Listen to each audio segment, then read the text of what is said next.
வணக்கம் and welcome to அரசியல் பேட்டை. வணக்கம் சார். வணக்கம் சோனியா. சார், இப்போ ஒன்றிய அரசு சார்பாக எல்லாருடைய மொபைல்லையும் வந்து சஞ்சார் சாத்தி அப்படின்ற ஒரு ஆப் வந்து நிச்சயமாக இருக்கணும், அது வந்து கட்டாயமாக்கியிருக்காங்க. ஒன்றிய அரசு சார்பாக சொல்லக்கூடிய தகவல் என்னென்ன இருக்குன்னா, சைபர் கிரைம் விஷயங்களெல்லாம் வந்து தடுக்கிறதுக்காகவும் ஏதாவது பிரச்சனைனா அதை ஈஸியாக ஃபைண்ட் அவுட் பண்ணுறதுக்கும் இந்த ஆப் உங்கள் ஃபோனில் வந்து இருக்கணும் அப்படின்றாங்க. பட் இது வந்து என்னென்னா, அந்த ஆப் இருந்துச்சுன்னா நம்ம பேசுகிறது, நம்ம ஃபோனில் இருக்கிறது, நம்ம பண்ணக்கூடிய விஷயங்கள், நம்ம எங்கே இருக்கோம், இது எல்லாத்தையுமே வந்து ட்ராப் பண்ணக்கூடிய ஒரு ஆப்பாக தான் வந்து அது இருக்குது. அதாவது உளவு வேலை பார்க்கக்கூடிய ஒரு விஷயமா தான் வந்து இந்த ஆப் செயல்பட இருக்கு. அதனால இது வந்து நிச்சயமா ஒன்றிய அரசு மக்கள் மத்தியில் வந்து விடக்கூடாது அப்படின்ற மாதிரியான சில விஷயங்கள்லாம் வந்து போயிட்டு இருக்கு. அதாவது ஏற்கனவே ஆதார் கார்டே கிட்டத்தட்ட அந்த மாதிரி தான். நம்ம வந்து பேங்க்ல எல்லாத்துலேயுமே வந்து ஆதார் கார்டு லிங்க் பண்ணிடுறோம், விழிரேகை கழிரேகைன்ட்டு நம்மளை ஒட்டு மொத்தமாக எல்லாம் நம்ம டீட்டெயில்ஸே எடுக்கிற மாதிரி தான். அது கூடுதலாக இப்போ இதையும் வந்து ஒன்று பண்ணியிருக்காங்கன்னும் போது ஒன்றிய அரசு என்ன ஒரு மனநிலையில் இப்படி ஒரு விஷயத்தை, அதாவது இந்திய நாட்டில் இருக்கக்கூடிய ஒவ்வொரு மனிதனையும் தனித்தனியாக நாங்கள் வந்து உளவு பார்க்க போகிறோம் அப்படின்ற மாதிரியான ஒரு விஷயமா தானே செய்து பார்க்கப்படுது. ஜனநாயக நாட்டில் தனிமனிதனுடைய தகவல்கள் பொதுவில் வைக்கக்கூடாது. அமெரிக்காவில் வந்து என்னுடைய தனிப்பட்ட வீட்டுக்குள்ளே காலடி வைக்கிறதுலேருந்து பார்த்தீங்கன்னா பல விஷயங்கள் இருக்குது. நீங்கள் ட்ரெஸ் பாசிங்னு சொல்லிட்டு துப்பாக்கி எடுத்து சுடலாம். பக்கத்து வீட்டுக்காரன் உங்களுடைய வீட்டுக்குள்ளே எல்லைக்குள்ளே வந்துட்டாலே சுடலாங்கிற அளவுக்கான அதீதமான சுதந்திரம்லாம் இருக்குது. அதே மாதிரி ஐரோப்பிய நாடுகள்லையும் ஜனநாயக நாடுகளில் உங்கள் தனிமனித தகவல்களை பொது வழியில் அரசு கேட்பதோ இது பண்ணிக்கிறது கூட வந்து அரசு கூட இது பண்ணிக்கிறது, சேகரித்து வைக்கிற டேட்டா பேங்க்குங்கிறது கிடையாது. மூன்றாம் உலக நாடுகளில், இந்தியா மாதிரியான நாடுகளில் தான் வந்து இந்த டேட்டாஸை வந்து கலெக்ட் பண்ணி அதன் மூலமாக வர்த்தகங்கள் செயல்படுத்தக்கூடிய ஒரு விஷயங்களாக இருக்குது. டேட்டா இஸ் நியூ ஆயில் அப்படின்னு சொல்லுவாங்க. அதாவது எண்ணெய் வளம் மிக்க நாடுகள் எப்படி பணக்கார நாடுகளாக இருக்குதோ அது மாதிரி டேட்டா வளம் மிக்க இருக்கக்கூடிய நாடுகள் பணக்கார நாடுகளாக, அதாவது நிறுவனங்களாக இருக்கக்கூடிய நிறுவனங்கள். இப்போ ஒன்றும் இல்லை, நீங்கள் பேங்க்கில் கடை வாங்குறீங்கன்னா கேஒய்சின்னு நீங்கள் உங்களுடைய நோய் ஒரு கஸ்டமருங்கிற ஃபாரத்தில் வந்து உங்களுடைய பற்றியான முழுமையான தகவலை பதிவு பண்ணணும். உங்களுடைய மெயில் ஐடி, நீங்கள் சோசியல் மீடியா வச்சுருந்தீங்கன்னா சோசியல் மீடியா, ஃபோன் நம்பர், உங்களுடைய பாஸ்போர்ட் இருந்துச்சுன்னா பாஸ்போர்ட்டு, அல்லது உங்களுடைய நிரந்தர முகவரி, எல்லாவற்றையுமே நீங்கள் வந்து அதில் கொடுத்தாகணும். பேன் கார்டு, இந்த மாதிரி உங்களுக்கு எதெல்லாம் அடையாளமாக கருதப்படுகிறதோ, அதாவது அந்த எஸ்ஐஆரில் கேட்குறாங்கல்ல, அந்த எல்லா டீட்டெயிலையுமே கேட்டு வச்சுக்கிறாங்க.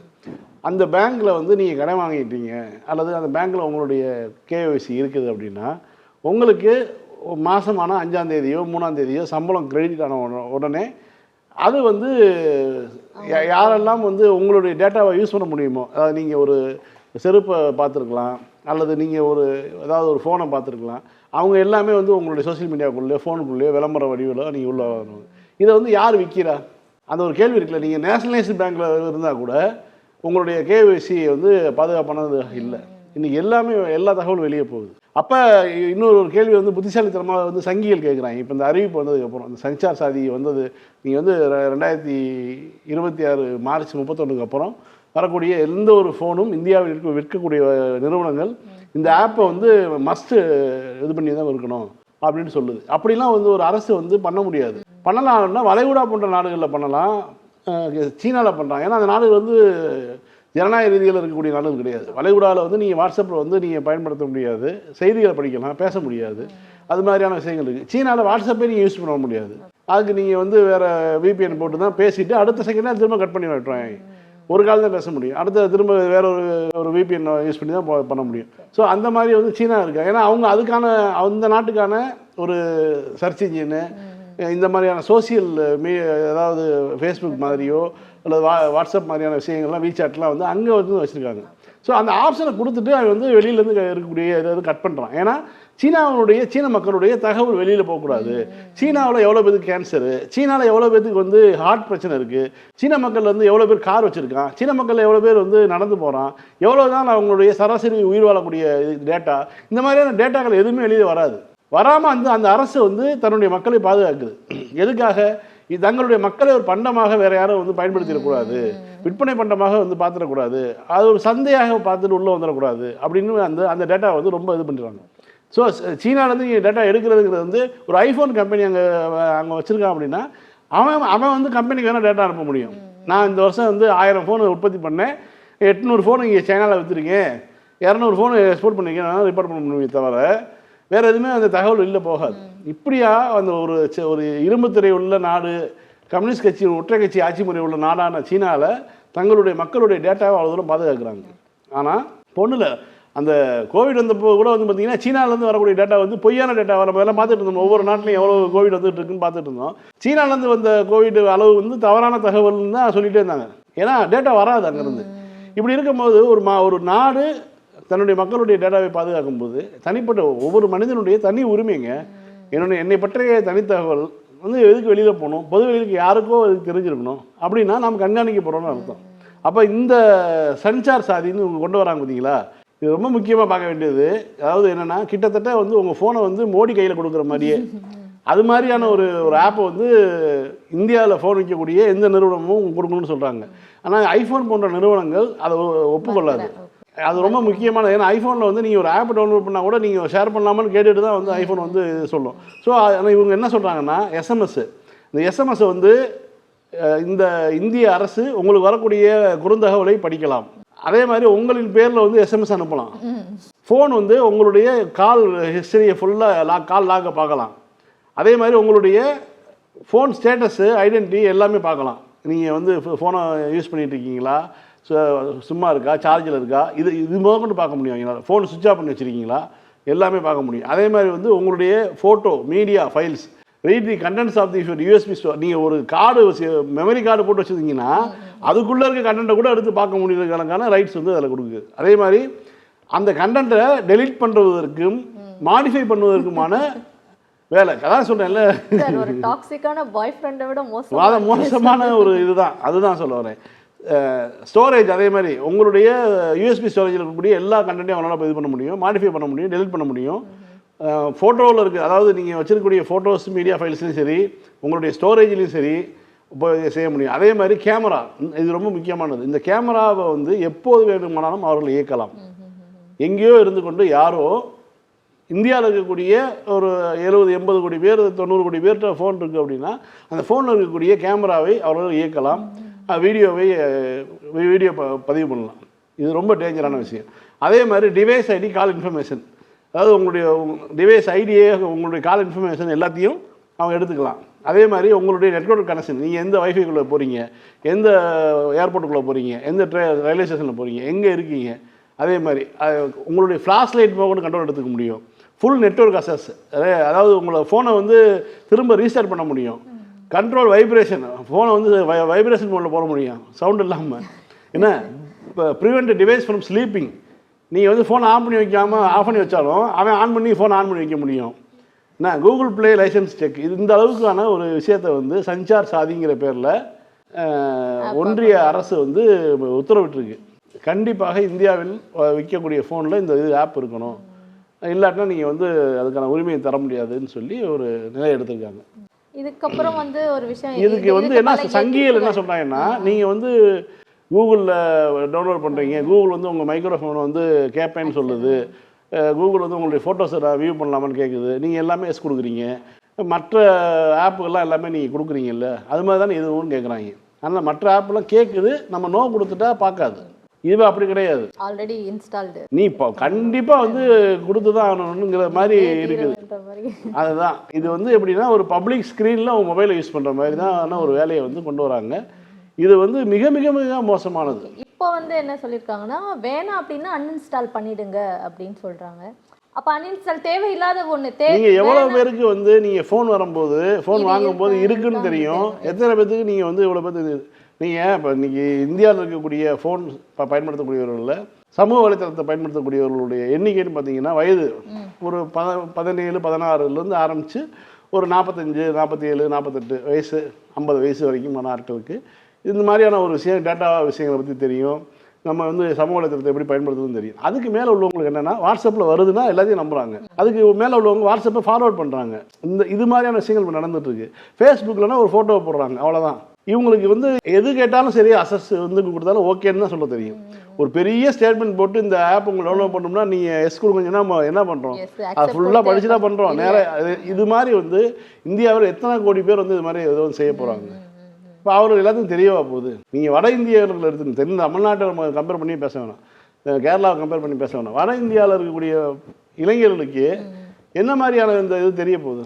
அப்படி இருக்கும்போது இவர்கள் வந்து எதுக்காக இப்படி பண்ணுறாங்க? நாடுன்னு அவ்வளோ மிக மோசமான சூழல் இல்லையா இருக்குது. இப்போ சீனாவில் வந்து பார்த்திங்கன்னா எல்லா இடங்கள்லையும் கண்காணிப்பு கேமரா இருக்குது. அவனுக்கு கண்காணிக்கிறான். அவன் வந்து என்னென்னா இதை விட அதி தீவிரமாக கண்காணிக்கிறான். அவன் கண்காணிக்கிறான்னா அதனுடைய கண்காணிப்புக்கான தேவை வந்து அவன் அந்த ஒற்றை கட்சி ஆட்சி முறையை பாதுகாக்கிறதுக்கும் அதை வந்து எந்த பிரச்சனையும் இல்லாமல் அந்நிய ஊடுருவல் இல்லாமல் தடுக்கிறதுக்குமான டேட்டா. அதே மாதிரி வந்து தனிநபர்களுடைய டேட்டாவை அவனும் வந்து தன்னுடைய சொந்த மக்களுடைய டேட்டாவை எடுத்துக்கிறான். அவன் எதுக்காக எடுத்துக்கிறான்னா ஒருத்தன் வந்து ஒரு நாளைக்கு எவ்வளோ ஸ்டெப் நடக்கிறான், அவன் வந்து வேலை ஒழுங்காக செய்கிறானா, 10,000 ஸ்டெப்பு 12,000 ஸ்டெப் நடக்கிறானா, இன்சூரன்ஸ் போட்டிருக்கானா, இந்த மாதிரியான விஷயங்களுக்காக எடுத்துக்கிறான். ஒரு பொது வெளிக்கு போனான்னா அவன் மேட்சிங் பண்ணுறான். அவன் குற்றவாளியாக இருந்துச்சுன்னா அவன் எல்லாத்தையும் ஃபேஸ் ரெகக்னிஷனில் கண்டுபிடிச்சிருக்கான். இந்த குற்றவாளி இந்த இடத்துல இருக்கிறான், இவன் இந்த இடத்துக்கு போகிறான் அப்படிங்கிற இந்த மாதிரியான ஒரு தகவலுக்காக பண்ணுறான். அந்த நாட்டினுடைய நடைமுறையாக இருக்குது. ஆனால் இங்கே வந்து இந்தியாவில் ஜனநாயக நாட்டில் இதெல்லாம் தேவையாங்கிற ஒரு கேள்வி இருக்குது. இல்லை எத்தனை பேருக்கு தெரியும்? இது முதல் விஷயம் வந்து கேமராவை அசஸ் பண்ணுறது அப்படிங்கிறது வந்து அது ஒரு விஷயம். உங்களுடைய ஸ்டோரேஜ் அசஸ் பண்ணுறது, நீங்கள் தனிப்பட்ட தகவல் எத்தனையோ வச்சுருப்பீங்க, அதை ஒருத்தர் வந்து அசஸ் பண்ணுறாங்கிறதுலாம் எவ்வளோ மோசமான விஷயத்தை அவங்க கொண்டு வராங்க. இதை பற்றி எந்த புரிதலுமே இல்லாமல் வந்து சொல்லிட்டு சிம்பிளாக வந்து வேணாம்னா நீங்கள் டெலிட் பண்ணிக்கலாம். அது முதல்ல இருக்குன்னு எத்தனை பேருக்கு தெரியும்? இப்போ ஒரு நிறுவனத்தினுடைய ஒரு ஃபோன் வாங்குறோம்னா அவனே வந்து ப்ரீ இன்ஸ்டால்டு ஆப்பாக வந்து ஒரு 20 ஆப்பு 15 ஆப் வந்து வச்சுருக்கான். எவ்வளோ பேருக்கு அது என்னென்ன ஆப் இருக்குன்னு தெரியுமா? எவ்வளோ பேர் பார்க்குறாங்க? இப்போ கூகுள்னு எடுத்துகிட்டீங்க வச்சுங்க, கூகுளுடைய ஆப்பு கூகுளில் வந்து எத்தனை ஆப் இருக்குது? கிட்டத்தட்ட 40 ஆப் இருக்குது. அதில் குறைஞ்சது 20 ஆப் வந்து ஆண்ட்ராய்டு ஃபோன் வாங்கும்போது அது ப்ரீ இன்ஸ்டால் ஆகிடுது. அதில் உங்களுக்கு தேவையில்லாத ஆப் இது, உங்களுக்கு கண்காணிக்கக்கூடிய ஆப் இது, நீங்கள் எப்படி கண்டுபிடிப்பீங்க? அதெல்லாம் யாரும் பார்க்குறதே இல்லை. எடுத்தோடனே ஃபோனை இது பண்ணிவிட்டு வாட்ஸ்அப் வச்சுக்கிறாங்க, அவ்வளோதான், முடிஞ்சு போச்சு. இதுதான் வந்து பெரும்பாலும் நடக்கக்கூடிய ஒரு வேலையாக இருக்குது. அப்படி இருக்கும்போது இந்த மாதிரியான ஒரு அறிவிப்பு என்பது மிக மிக மோசமான அறிவிப்பு. இதை வந்து இந்தியாவை வந்து ஒரு அதுதான் சொல்கிறேன், இந்த மாதிரி கண்காணிப்பு வச்சு ஏன் பயப்படுற? இல்லை ஏற்கனவே சோஷியல் மீடியாவில் புது காரோ புது பைக்கோ இல்லாட்டி ஃபோனோ வீடோ வாங்கி வந்து போஸ்ட் போட்டால் அதை பேஸ் பண்ணி கூட நாங்கள் வந்து டேக்ஸ் போடுவோம் அப்படின்ற மாதிரி சொன்னாங்க. இப்போ அந்த சுதந்திரமும் போச்சு. அடுத்தது இந்த மொபைல் வந்து ஒரு இண்டிவிஜுவலை தனியாக நம்ம யூஸ் பண்ணுறது, இப்போ அந்த சுதந்திரமும் போச்சு. அடுத்து போகுது. ஏற்கனவே ஆல்ரெடி கண்காணிச்சு தானே இருக்காங்க. இப்போ ஒன்றும் எவனுக்கும் தெரியாமல் இல்லை. இருந்தாலும் வந்து அதிகாரப்பூர்வம் பண்ணுறது வந்து நம்ம வைத்தறிச்சலாக இருக்குது. அதான் நாடாளுமன்ற கூட்டத்தொடர் வந்து நடந்துட்டு இருக்கு. நேற்றே பார்த்தீங்கன்னா எஸ்ஏஆர் பற்றிய விவாதம் வந்து மேற்கொள்ளணும் அப்படின்னும் பொழுது அது வந்து விவாதிக்க முடியாதுன்னு சொல்லிட்டு அவை ஒத்தி வைக்கப்பட்டுச்சு. இன்றைக்குமே வந்து அவை வந்து ஒத்தி வைக்கப்பட்டிருக்கு. அதுக்கு காரணம் என்னன்னா, இப்போ இந்திய கூட்டணி சார்பாக பல முக்கியமான பிரச்சனைகளை வந்து அட்ரஸ் பண்ண வேண்டியது இருக்கு. பட் அதை தாண்டி எஸ்ஐஆரை ஏன் முன்வைக்கிறாங்க? முதல்ல இதை வந்து நம்ம பேசணும்னு சொல்றாங்கன்னா, இது ஒரு மாநில பிரச்சனை இல்லை, பல மாநில பிரச்சனை, இந்திய நாட்டுக்கே உண்டான ஒரு பிரச்சனையை இது வந்து பார்க்கப்படுது அப்படின்னு சொல்லி தான் வந்து முன்வைக்கிறாங்க இந்திய கூட்டணியை சார்ந்த எம்பிக்கள்.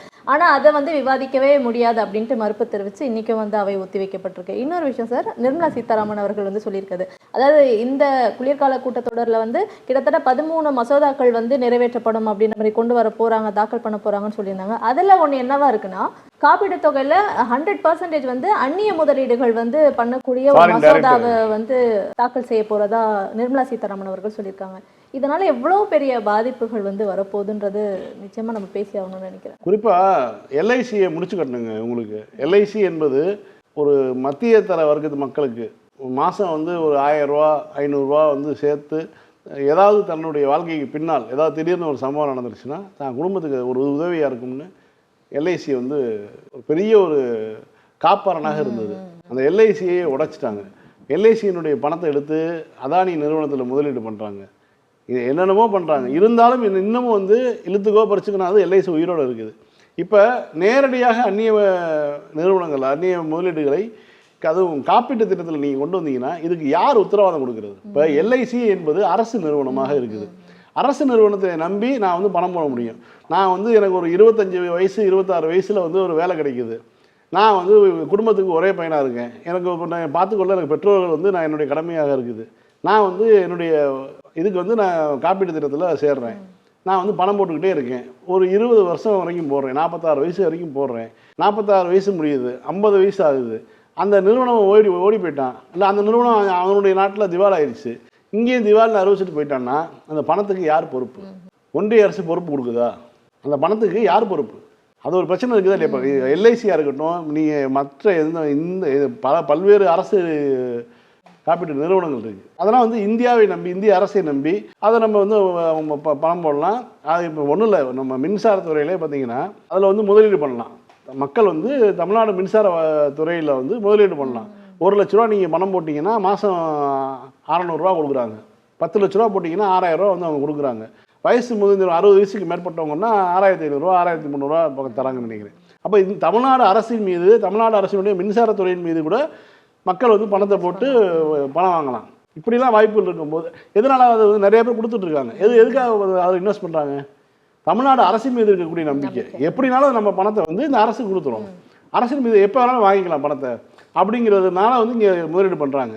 ஆனால் ஒரு தேசியமயமாக்கப்பட்ட வங்கியில் ஏன் நம்ம வந்து கணக்கு வைக்கிறோம்? தனியார் வங்கிகளோட ஏன் அதில்? ஏன்னா ஐசிஐசிஐ வங்கின்னு ஒரு வங்கி இருக்குது. அந்த வங்கி இதுக்கு முன்பாக 3 முறை திவால் அறிவிச்சிருக்கு. அப்போ அதனால தான் இன்றைக்கி அந்த வங்கி முதன்மையான வங்கியாக இருந்தாலும் இப்போ நம்ம வந்து ஒரு அச்ச உணர்வோடு தான் எல்லாத்தையும் அணுகிற மாதிரி இருக்குது. இப்போ தனியாரில் வந்து முழுக்க தனியாரை நீங்கள் கொண்டு வந்து நிப்பாட்டிட்டீங்கன்னா யார் இந்த பணத்துக்கு பாதுகாப்பு? ஒரு 25-26 வயசு பையன் 20 வருஷமாக வந்து தன்னுடைய குடும்பத்துக்கும் தனக்கும் வந்து ஒரு சேர்த்து வச்ச ஒரு பணத்தை திடீர்னு ஒரு நிறுவனம் திவாலாயிருச்சு கிளம்புறேன்னு போயிட்டான்னா அதுக்கு யார் பொறுப்பு? அதுக்கான எந்த விதமான அறிவிப்பும் அதில் இல்லை. இது மாதிரி அந்நிய முதலீடுகளை கொண்டு வரும் பொழுது அதற்குரிய நீங்கள் அதுவும் இந்த இன்சூரன்ஸ் அப்படின்ற விஷயத்தில் அதுதான் சொல்ல வரேன். நீங்கள் எத்தனையோ விஷயங்கள் நேரடியாக கொண்டு வரலாம். நீங்கள் டெஸ்லாவை ஏன் கொண்டு வர மாட்டீங்க? உள்நாட்டில் இருக்கக்கூடிய நிறுவனங்கள் பாதிக்கும். உள்நாட்டில் இருக்கக்கூடிய நிறுவனங்கள் வந்து மின் மோட்டார் வாகனத்தில் வந்து நிறைய உற்பத்தி பண்ணுறாங்க. டாட்டாவாக இருக்கட்டும், மகேந்திராவாக இருக்கட்டும், பல்வேறு நிறுவனங்கள் உள்நாட்டில் உற்பத்தி ஆகுது. ஸோ அது வந்து பாதிக்கிறதுனா நீங்கள் டெஸ்லா போன்ற நிறுவனங்களை போட்டியாளராக அனுமதிக்க மறுக்கிறீங்க.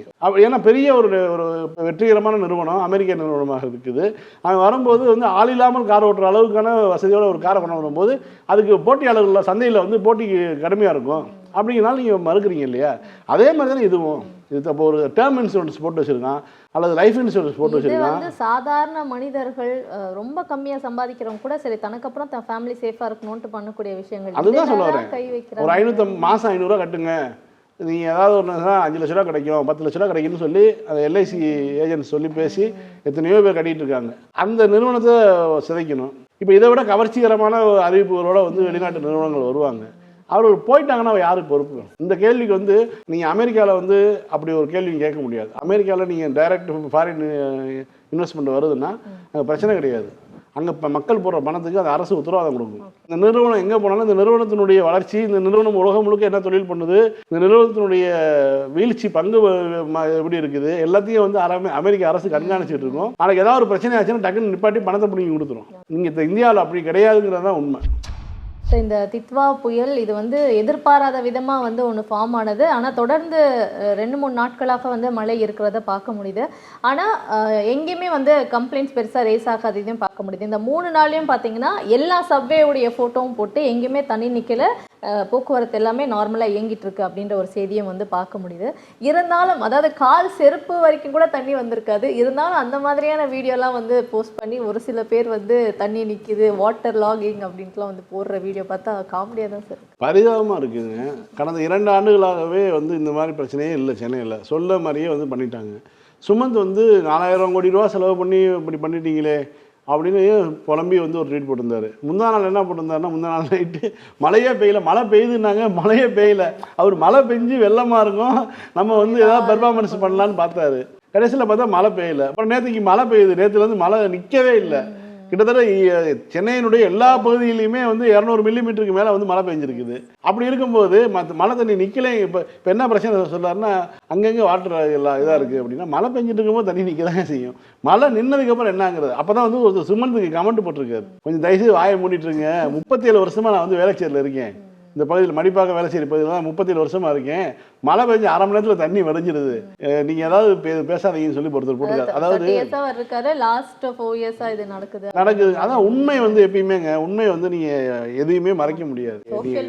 இன்னைக்கு வந்த இன்னைக்கு தினத்தந்தி பேப்பர் எடுத்து பாருங்க, அவர்களுடைய ஃபோட்டோவில் 3 ஆண்டுகளுக்கு முன்பாக 5 ஆண்டுகளுக்கு முன்பாக, ஏன் இதே 2015 10 ஆண்டுகளுக்கு முன்பாக இதே டிசம்பர் 1-2 வெள்ளம், அன்னைக்கெல்லாம் எடுத்து பார்த்தோம்னா எப்படி இருக்கும் நிலைமை?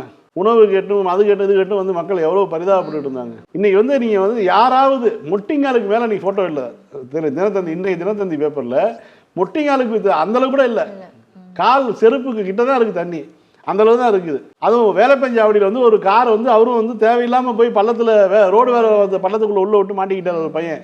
அந்த ஃபோட்டோ அவர் பக்கத்துலேயே பார்த்தீங்கன்னா காரெல்லாம் போயிட்டு இருக்குது, மக்கள் நடந்து போயிட்டு இருக்காங்க. அவர் தண்ணி தேங்கி இருந்த ஒரு குட்டையில் ஒன்று வண்டியை விட்டுட்டு இருக்காரு. அந்த ஃபோட்டோ மட்டும் எடுத்து போட்டு அது வேலைப்பஞ்சாவடி, சென்னைக்கு அதுக்கு சம்மந்தமே இல்லாத ஒரு பகுதியிலேருந்து எடுத்து போட்டிருக்காங்க. சென்னையினுடைய கிரேட்டர் சென்னை கார்பரேஷனுடைய எந்த ஒரு எல்லையிலையுமே தண்ணி பெருசாக தேங்கவே இல்லை. தண்ணி தேங்கினாலும் அடுத்த அரை மணி நேரம் 1 மணி நேரத்தில் வடிஞ்சிருது அப்படிங்கிற இத்தனைக்கும் பௌர்ணமி நாளைக்கு ஹை டைட்ஸ். ரொம்ப முக்கியமானது என்னென்னா பக்கிங்ஹாமாக இருக்கட்டும், அடையார் முகத்துவாரமாக இருக்கட்டும், கூவமாக இருக்கட்டும், இதில் வந்து சென்னை இருக்கக்கூடிய தண்ணிகள் எல்லாமே வடிகால் போய் சேரக்கூடிய இடம் வந்து அங்கே தான். அலைகள் வந்து உயர்ந்து வரக்கூடிய காலகட்டம் இது பௌர்ணமி. இந்த சூழலில் கூட வந்து தண்ணி தேங்க மாட்டேதுங்கிறது வந்து ஒரு ரொம்ப முக்கியமான செய்தி. அரசு எந்த அளவுக்கு வேலை செஞ்சுருக்குன்னா 4000 கோடி ரூபான்னு இவங்க சொல்கிறாங்கல்ல, இவங்க 12,000 கோடி ரூபாய் வேலை செஞ்ச மாதிரி தெரியுது. நானும் வந்து தேடி பார்க்குறேன், எங்கெல்லாம் வந்து வழக்கமாக தண்ணி நிற்குமோ அங்கெல்லாம் வந்து மழை பெய்கிறப்ப தண்ணி நிற்கிது. மழை பெஞ்சு அடுத்த அரை மணி நேரத்தில் ஸ்டோம் வாட்டர் ட்ரைனிங்கிறத ப்ராப்பராக பண்ணியிருக்காங்க. இதை வந்து நீங்கள் மறுக்க முடியாது. இன்றைக்கும் மழை இருக்குன்னு இருக்காங்க, இன்றைக்கி ரெட் அலர்ட்டு தான், நாளைக்கு ரெட் அலர்ட்டு தான் போட்டிருக்காங்க. மழை நிற்காது, கவலைப்பட வேணாங்கிறதான் செய்தியாக இருக்குது. ஆனால் சுமந்து மாதிரியான ஆட்கள் வந்து மலையில் மிளகா பஞ்சி சாப்பிட்றதுக்கு போல மிளகாய் வச்சு தேய்ச்ச மாதிரி கதறிட்டு இருக்காங்க. அதான் அவங்களுடைய பிரச்சனையாக இருக்குது. கூடுதலாக முதலமைச்சரும் சரி, துணை முதலமைச்சரும் சரி, வார் ரூமில் வந்து கண்டினியூவாக அவங்களுடைய ப்ரெசன்ஸ் அவங்க கொடுத்துட்டே இருக்காங்க. என்ன நடந்துட்டு இருக்கு அப்படின்றத வந்து கேட்டு அறிஞ்சிட்டே இருக்காங்க. களத்தில் நின்று போய் வந்து பார்க்கக்கூடிய அந்த காட்சிகளும் நம்ம பார்த்துட்டு தான் இருக்கோம். தொடர்ந்து 20 சென்டிமீட்டர் வரைக்கும் மழை பெய்யுதுங்க. 20 சென்டிமீட்டர் மழையை தாங்கக்கூடிய ஒரு நகரமாக சென்னை மாறிடுச்சுங்க. இப்போ நீங்கள் இப்போ புதிய பருவநிலை எல்லாமே மாறுது எல்லாமே சொல்கிறாங்க இல்லையா, அந்த அந்த அந்த இதை உண்மையாக்கினா கூட அதை தாங்கக்கூடிய ஒரு நகரமாக சென்னை மாறிடுச்சு. இந்தியாவினுடைய எந்த கடற்புரை நகரத்துலேயும் இந்தியாவை இப்போ நீங்கள் கிழக்கு பகுதியில் எடுத்துட்டிங்கன்னா கல்கத்தாலேருந்து ஆரம்பித்து நீங்கள் புவனேஸ்வர், இது விசாகப்பட்டினம், இங்கே தமிழ்நாட்டில் சென்னையாக இருக்கட்டும், மற்ற மேற்கு பகுதியில் இருக்கக்கூடிய கடற்கரை நகரங்கள், துறைமுகங்கள் எல்லாவற்றிலையுமே கூட இந்த அளவுக்கான ஒரு வடிகால் பணிகளை எவ்வளோ மழை பெய்தாலும் எவ்வளோ பெரிய புயல் அடித்தாலும் தாங்கக்கூடிய ஒரு திறன்மிக்க ஒரு நகரமாக வந்து மாற்றியது திராவிட மாடல் அரசு, நம்மளுடைய முதலமைச்சர் தான். அவருடைய வழிகாட்டுதலின் பேர் தான் நடந்திருக்குது. தொடர்ந்து துணை முதலமைச்சரும் சரி, அவரும் அந்த வந்து எழிலதுக்கு போக, பேரிடர் அந்த மையத்துக்கு போக கண்காணிக்கவும் இருக்காங்க. இவங்க போய் வந்து ஏஐயில் போய் அவருடைய மானிட்டரை பிளாக் பண்ணிவிட்டு ஆன் பண்ணாத மானிட்டரை பார்க்குறாருன்னு காமெடி பண்ணிகிட்டு இருக்காங்க. என்ன மக்களுக்கு இது தெரியும். அதாவது இந்த வருஷம் வந்து மழை பெஞ்சிச்சுன்னா லேசாக 4 தூத்த போட்டால் வேளச்சேரி பாலம் முழுக்க கார் நிற்கும். நம்ம கூட போன வருஷம் நம்ம பேசணும், இப்படி நிப்பாட்டாதீங்கப்பா, ஒரு பாலம்ங்கிறது வந்து பயணம் பண்ணுற அளவுக்கான வெயிட்டுக்கு தான் வந்து நிர்மாணிச்சிருப்பாங்க. இப்படி போய் வந்து காரை மொத்தமாக நிப்பாட்டிருந்தீங்கன்னா இடிஞ்சு விடுவதற்கான சாத்தியம் இருக்குல்லாம் சொல்லி போன வருஷம் பேசணும், போன வருஷத்துக்கு வருஷம். ஆனால் இந்த வருஷம் ஒரு கார் கூட நிப்பாட்டல. அதுதான் வந்து இந்த அரசுக்கு கிடைத்த வெற்றி. இல்லாட்டினா வேளச்சேரி பாலம்ங்கிறது அது ஒரு செய்தியாக இருக்கும். கார் உரிமையாளர்கள் வந்து காரை போய் காப்பாற்றுறக்கா நிப்பாட்டினாங்க, கேஸ் போட்டாங்க, ஃபைன் போட்டாங்க, எல்லாமே அரசு வந்து ஃபைன் போட வேணாம்னு சொல்லி எல்லாமே பண்ணாங்க இல்லையா. அப்படி ஒரு செய்தியே இன்னைக்கு வரலையே. 2 நாளாக மழை கொட்டிட்டு இருக்கு.